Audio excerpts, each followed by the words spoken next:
Yung mga nagtatanong sa PM, ang amo ko, kamag-anak ko lang din kasi ayokong pumasok sa mga company kasi baka mag-require ng vaccine. Baka magkahigpitan na naman, matatenga lang yung trabaho. Saka syempre, ayaw natin yung mga magkakaproblema pa sa dole dahil sa pasahuran, sa mga ayu-ayuda. Ayoko nun. Gusto ko yung dire-diretso. Kagaya yung nagtrabaho tuloy ako ng Landmark yung dati.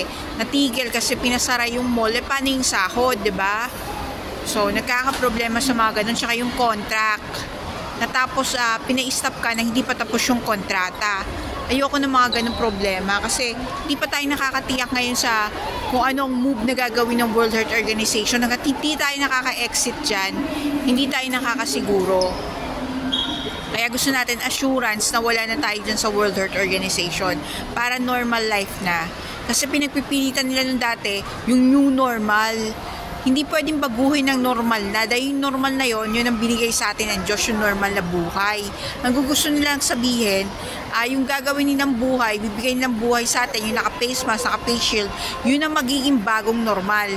Yun ang tatanggapin natin, yun ang kikilalanin natin. Mali naman, di ba?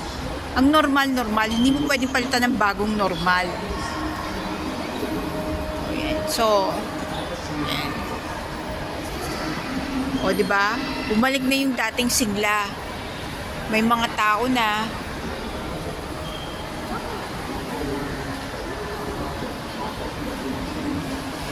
maganda to.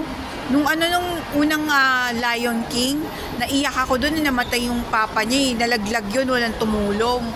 Nabago ang ulo. Tapos pinagbintangan siya yung nakapatay sa tatay niya.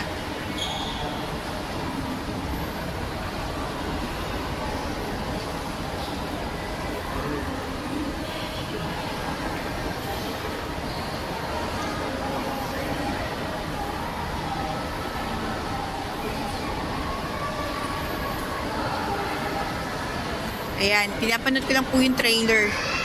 Gusto ko lahat ng lakad ko, alam nyo. Ayan. Hindi lang ako nagtatago eh. Mufasa, wow, ganda yan The Lion King.